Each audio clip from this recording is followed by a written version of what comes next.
My father let me leave without a word. I found out way too late. This isn't an apology. It isn't a letter of explanation. It's a silent legacy, written in a love that never asked for anything in return. This story once brought millions of Americans to tears. And today, it just might reach you too, because sometimes the greatest act of love is silence. Beaufort, a quiet little town tucked along the North Carolina coast, where the wind carries the scent of salt and the sound of waves never fades. There, behind a bougainvillea-covered fence, stood an old wooden house, home to Will Harper, age 53, a man who lived a life of silence and simplicity. Every morning before the sun had even risen, Will would heat water for tea and begin building furniture for folks in town, chairs, cabinets, picture frames, whatever they needed. Once he'd been a high school art teacher, but that life ended when his wife walked out the door. He left the classroom behind and poured every last bit of himself into raising their daughter, Ellie. He was quiet, painfully frugal. Most meals were just bread and canned beans. But when Ellie smiled when that light hit her face, it was as if the world came alive again. To Will, love didn't need to be spoken.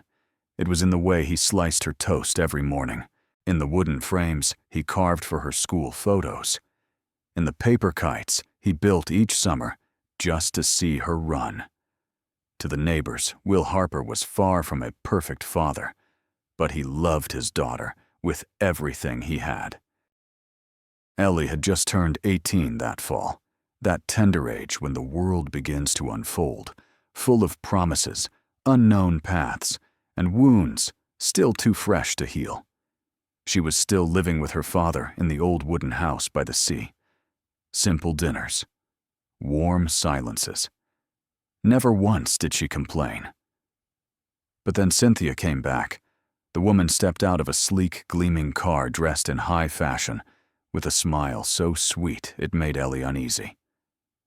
Cynthia, her biological mother, the woman who had vanished when Ellie was just 3 years old, now stood before her like a distant dream, beautiful, intoxicating, unreal. She didn't scold Ellie for forgetting her. She simply brushed her daughter's hair gently and whispered, "I never stopped thinking about you." Cynthia told her that Will was controlling, that he kept Ellie close so he could keep everything that was supposed to be hers. He put everything in his name, Ellie. But you're the rightful heir. If you don't leave, he'll take it all from you, piece by piece. Ellie, 18, full of unanswered questions and quiet, buried resentment, believed her. And on a night when the rain drizzled softly against the windows, she sent her father a short, cold message, "I'm gone. Don't look for me." Then she stepped into her mother's car and never looked back. That morning, the air was thick with fog, and the world felt unusually silent. Will woke up like he always did. He brewed a pot of Earl Grey tea and poured it into 2 mugs, one for himself, one for Ellie. But the second cup just sat there, still, whole, cold, no sound of slippers scuffing across the floor, no sleepy complaints from the teenage girl who used to fill this house with her presence. Will walked up to her room. The door wasn't locked. Inside the room was too neat. Us. If someone had carefully put everything in order one last time. On the bed was the old teddy bear Ellie had hugged since childhood, and on the desk, a family photo face down.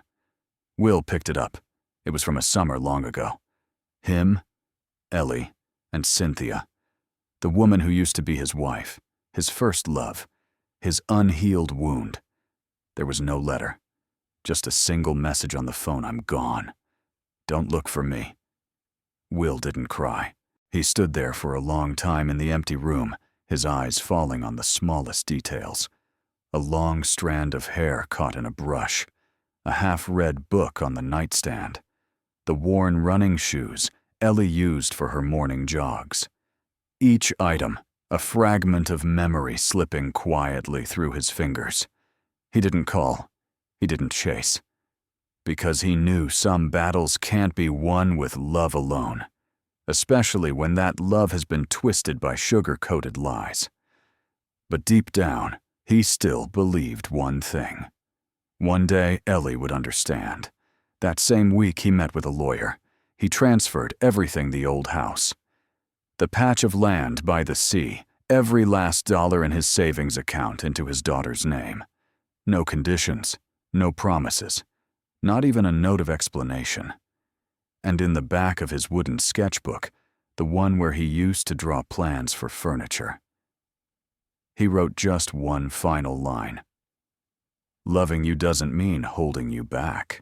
Loving you means giving you a place to return to, in case the world out there isn't as gentle as you once believed. Charlotte. A city that sparkled, pulsed, and never stood still, was a world away from the quiet calm of Beaufort. Ellie stepped into her new life as if walking into a dream. Cynthia picked her up in a red convertible and drove her to a luxury high-rise with sweeping views of the city lit up like a movie set.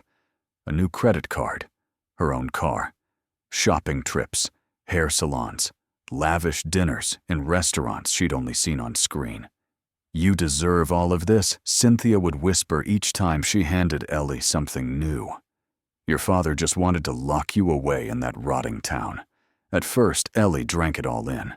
She started to change: new hair color, city clothes, a voice with a fresh, almost arrogant lilt.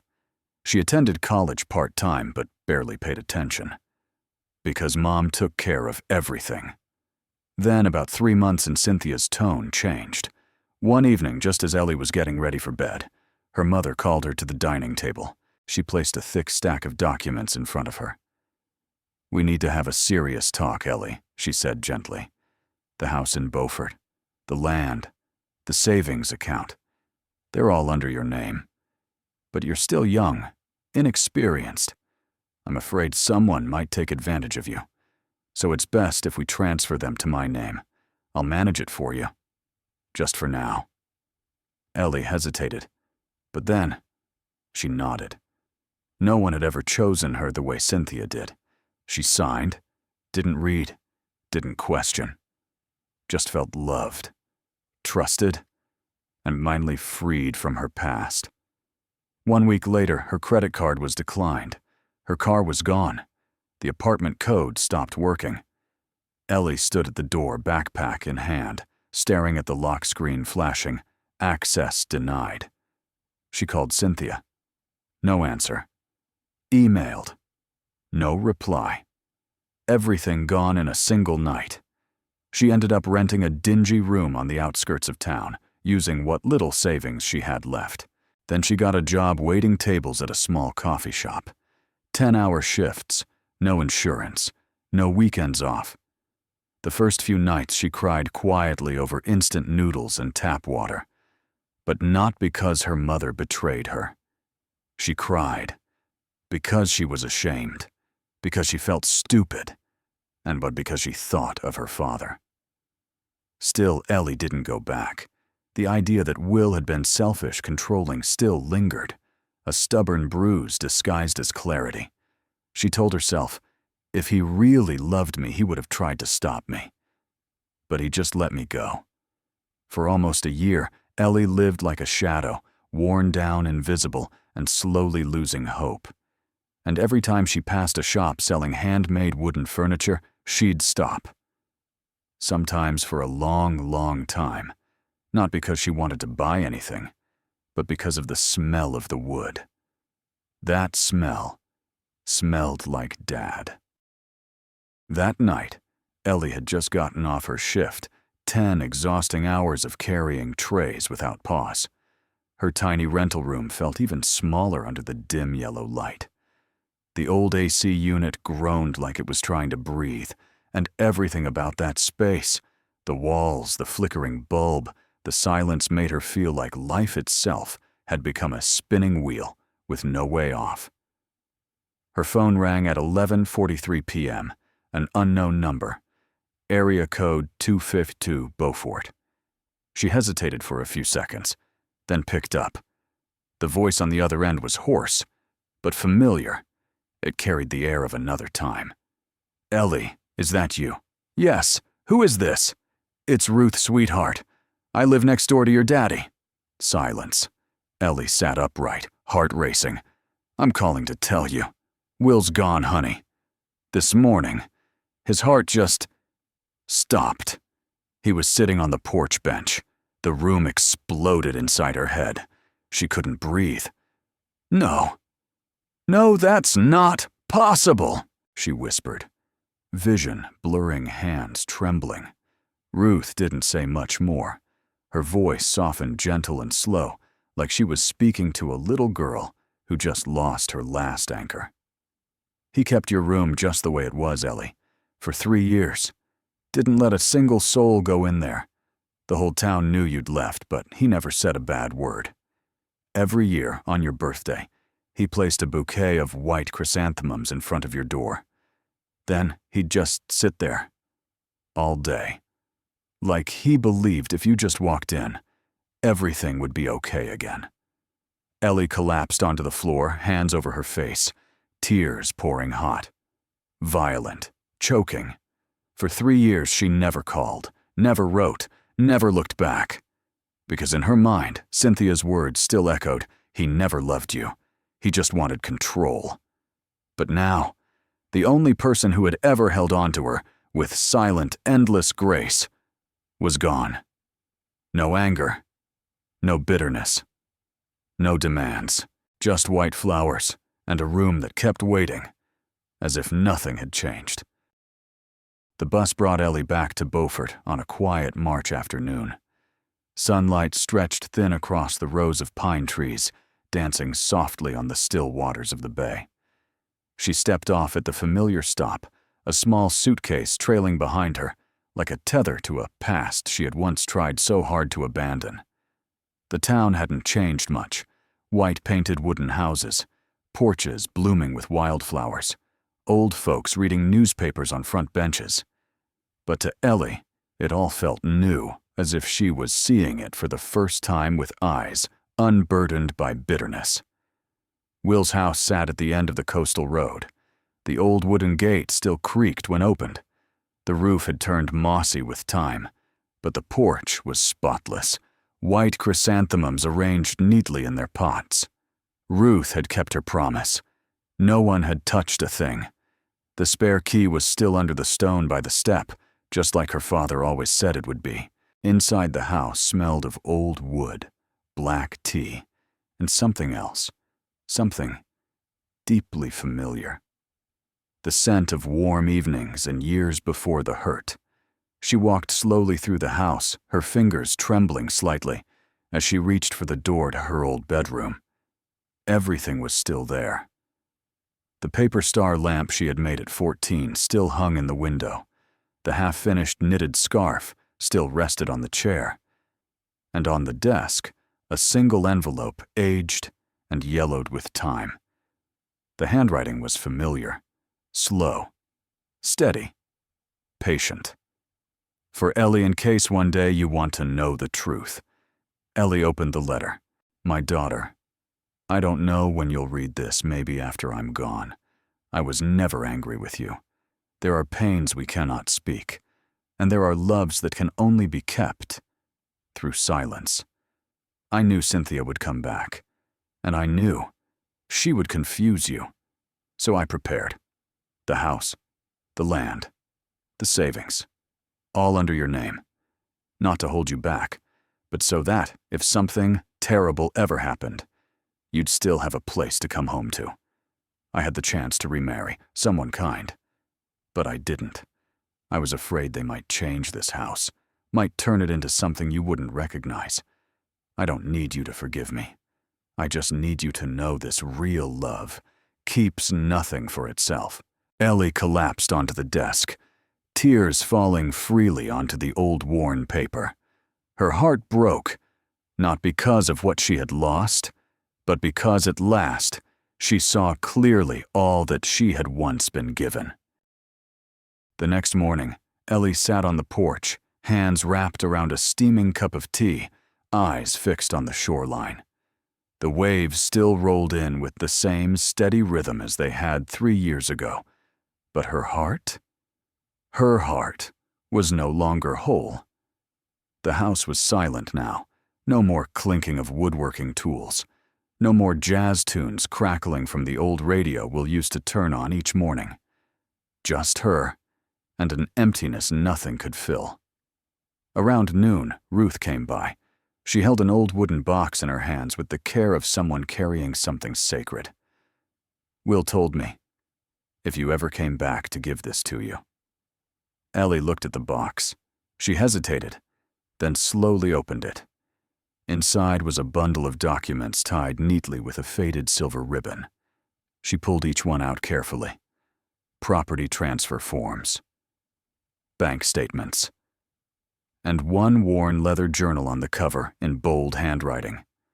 Ellie, the years that were yours. She opened the notebook. The first page was a list of school expenses from middle and high school line by line. Fall semester textbooks, $118. Class fund, $25. Theater costume, $70. Beside it, Will had scribbled a note. She loved that supporting role, even if it had just one line. The next page listed every doctor's visit with dates marked when Ellie had fevers, coughs, stomach aches, every detail as if he'd been raising a newborn for the very first time. Then came the unsent letters. One written on her 19th birthday. Today's your birthday. I made cake like every year, even though no one's here to eat it. Every time I look at your 6th grade photo, I wish I could go back, fix everything. But I don't even know what I did wrong. If you're happy out there, then I'll bear it. That's enough. Another, after he heard she dropped out of college. I know. I'm not angry. I just hope you're healthy, and know that if you ever need anything, just come home. No need to explain. No need to say sorry. Ellie read in silence, each word a blade to the heart. She had once thought he was cold, controlling, hiding things from her. But in truth, he hid only one thing, the pain of being abandoned by his own child. There was no anger toward Cynthia, not a single accusation toward Ellie. Just smudged ink and a father who loved with everything he had, including his silence. Ruth sat beside her, gently holding Ellie's trembling hand. Will wasn't perfect, she said softly, but he loved you in the most beautiful way. Even when he was dying, he was still thinking of you. Ellie lowered her head onto the journal, her shoulders shaking. The love she had misunderstood for so long was now clearer than ever. No noise, no demands, just presence, steady, quiet, like a lighthouse standing through a storm. That afternoon, the sky was overcast. Clouds drifted slowly overhead as if they, too, carried the weight of Ellie's returning steps. She walked the old stone path that led to the docks, the very place she and her father used to sit, eating ice cream, fishing, telling stories that never really had a beginning or an end. The dock hadn't changed. The wood had faded. Some planks bowed from years of salt and rain, but it still stood strong, like the man who had once waited there. Day after day, year after year. At the end of the dock was a small cafe named Harbor Light, the place Will used to visit every afternoon. When Ellie stepped inside, the owner, Mr. Floyd, recognized her instantly. He leaned on the counter and just looked at her for a long moment, like he was staring at a ghost he never expected to see again. "Ellie Harper," he finally said. "You came back." She nodded, her eyes already red with tears. He poured tea and placed 2 porcelain cups on a tray. One had a thin slice of lemon, just the way Will always ordered it. He led her out to the patio to a table facing the sea, the wind thick with salt. "Your father sat right here every single afternoon. That chair." He pointed to the weathered wooden seat across from her. And he always ordered 2 teas, one for him, one for you. Ellie choked back a sob. She lowered herself into the chair beside it, hands trembling as she lifted the still warm cup. On the surface of the old wooden table carved into the grain with a pocket knife were the words, "Waiting for you." He never gave up that habit, Floyd continued, voice low. Even on the rainy days when no customers came, he still sat there, soaked to the skin sometimes. And when I told him to come inside, he just smiled and said, "It's okay. Maybe today's the day she comes home." Ellie broke down. But these weren't tears of shame or regret. These were tears of pure, unfiltered grief. The kind that comes when you finally realize someone never stopped loving you, even when you stopped believing in them. From her bag, she pulled out a small bouquet of white chrysanthemums, the same kind her father used to leave by her door on every birthday. She gently placed it beside the second teacup. Light rain began to fall, tiny drops collecting on the table on her hands and on the flood of memories crashing down around her. Ellie sat there for a long time, not speaking, not moving, just breathing in the stillness of a place she once called suffocating, a place she left without a single goodbye. Now, every breath she took on that dock reminded her of one undeniable truth. Some loves don't need names. They don't ask to be earned. They just exist. Silent, steadfast, eternal. A few days after the quiet burial on the hillside, where Will now rested among pine trees facing the sea, Ellie was called to the town lawyer's office. It was an old house, renovated into a workspace, with sunbeams spilling through stained glass windows and the gentle scent of pine wood lingering in the air. Mr. Gordon, the town's lawyer, a man in his 60s with silver hair and kind eyes, stood to greet her, taking both her hands in his. Gentle but firm. Your father had everything in order, he said, unsealing a large envelope with deliberate care. No disputes, no conditions. He left everything to you. Ellie said nothing. Gordon laid out the documents, the house deed, the plot of land by the coast, the savings account, a small safe deposit box from the local bank. Everything had been under her name since 3 years ago. Will had signed and notarized it all right after the day she left. He told me Gordon continued that even if you never returned, he wanted you to have something, a place to come back to if the world out there proved too cruel. Finally, he pulled out a single ivory sheet, handwritten in strong, even strokes, full of quiet affection. The will was short, simple, uncluttered, just 1 page. But at the bottom, in small blue ink, a single line stopped Ellie's breath. If you're reading this, it means you're still alive. And that alone is enough for me. No blame, no expectations, no fine print. Will, just as he had been in life, loved without ever asking for anything in return.